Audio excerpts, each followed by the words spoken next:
Thanks for joining me on episode 969 of the Inspired Stewardship Podcast. I'm Wayne Titus, author of The Entrepreneur's Guide to Financial Well-Being. I encourage you to be inspired to become a better steward through financial wisdom by listening to this, the Inspired Stewardship Podcast with my friend Scott Mater. It's because I've discovered that I prefer to talk my thoughts through than write them through. And so by having a podcast that lends itself to my strengths, and I can use a lot of this content that I've produced over the years as the beginning seeds to the framework for the book. And that is valuable. Welcome and thank you for joining us on the Inspired Stewardship Podcast. If you truly desire to become the person who God wants you to be, then you must learn to use your time, your talent, and your treasures for your true calling. In the Inspired Stewardship Podcast, you will learn to invest in yourself, invest in others, and develop your influence so that you can impact the world. In today's episode about developing your influence through stewarding your talent, I talk with you about my goal for next year about writing a book. I share why I've changed my thinking about it over the years, and I also share why I recognize that I need help and how this could apply to you. You've heard me talk about developing your talent, and one of the best ways to do that is through books. But if you're like most people today, it's hard to find the time to read. And that's why today's podcast is brought to you by Audible. Go to inspiredstewardship.com/audible to sign up, and you can get a 30-day free trial. There's over 180,000 titles to choose from, and you can pick one and listen your way to developing your talents via Audible. That's inspiredstewardship.com/audible to get your free trial and listen to great books the same way you're listening to this podcast. Writing a book. I've seen stats out there that say that somewhere around 8 out of every 10 people say that they want to write a book. And yet, the truth is, a lot fewer than that actually get a book out into the world. And I will admit, I'm one of those people. I've had a goal for years about writing a book. But over the last couple of years, I've been really paying attention to what I do well and what I don't do well.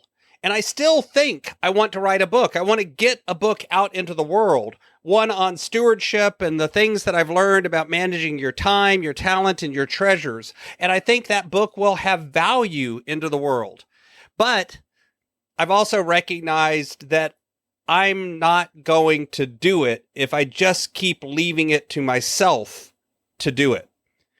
Over the years, I've changed my thinking about writing a book. I've often thought of writing a book as putting a really large and expensive business card out into the world, that the book could be used to generate information and knowledge and connections with people, much like this podcast is used in some ways to do that. And I've also thought about using a book as a strategic tool to grow my business and my connections, again, much like this podcast. But the truth is, over the years, I've recognized that you can do more than that with a book as well. That it's important to think about what are the real reasons behind writing the book. If the thought process is, I'm going to write a book and live the life of an author, or I'm going to write a book and make lots of money because of it, that's probably not going to motivate you to actually get it done. Instead, what is it about your message that is unique and interesting and vital to get out into the world? What are the deeper reasons why writing a book is worth spending the time and energy to do? As I've thought about that, I've recognized that I do indeed have some ideas inside me that should and could be turned into a book. But again, if I just depend on myself to do it, I'm recognizing that it will never get. Don't worry, this is not just a plea of asking you for help in writing my book, though honestly, I may at some point be asking for help from some of you, but instead recognizing that when we have really big goals like that, if our skill sets are such, that is not going to lend itself to what we do. then we've got to find other ways to do it, either by using the skills that we do have in unique and different ways. An example of that, one of the reasons I've been podcasting for so long is because I've discovered that I prefer to talk my thoughts through than write them through. And so by having a podcast that lends itself to my strengths, and I can use a lot of this content that I've produced over the years as the beginning seeds to the framework for the book. And that is valuable. But it's also about recognizing that beyond that, I still need more help. Editing is not my skill. I don't know as well as others how to make connections into publishing or self-publishing versus hybrid. All of these various ideas around writing and getting a book out into the world aren't my areas of expertise. So I can either spend a lot of time and energy learning those things, I can find a course or a program, or I can find some people and involve them in the process as well. In my case, I've decided to probably go the people route. I've got a good friend who works as a ghostwriter, and he helps people create their book. By the way, ghostwriting does not mean somebody sits down and writes a book for you. You can hire people to do that. But ghostwriting is hiring someone whose skill set is to collaborate with you and help produce the book that is the book you want, the content you want, the information that's in your head. They just help get it out and into the world in a more efficient way.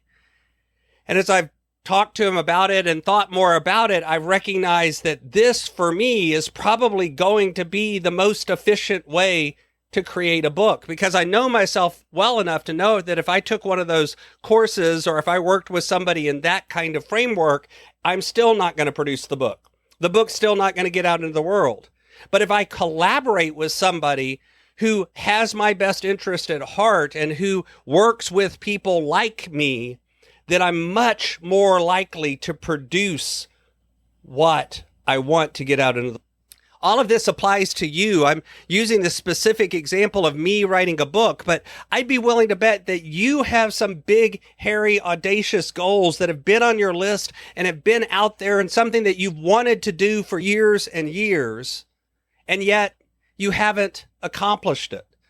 And when you think about those tasks, I think it's worth doing exactly what I'm talking about here with my goal. Sit down and think about it. Why haven't you accomplished it?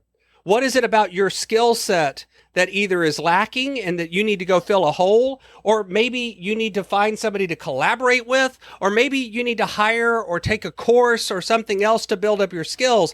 But until you identify what are the holes for you and what is the best way to fill it for you, that goal is just going to remain on the list of things that you should have done and wish you had done and could have done, instead of becoming the thing that you have done. Thanks for listening. Thanks so much for listening to the Inspired Stewardship podcast. As a subscriber and listener, we challenge you to not just sit back and passively listen, but act on what you've heard and find a way to live your calling. If you like this episode on the stewardship of talent, you can go over to inspiredstewardship.com/talent and sign up for our 5-week series on the stewardship of talent. Or if you're in the U.S., you can text 44222 talent tips. That's talent tips to 44222 and get those tips. Until next time, invest your time, your talent, and your treasures. Develop your influence and impact the world.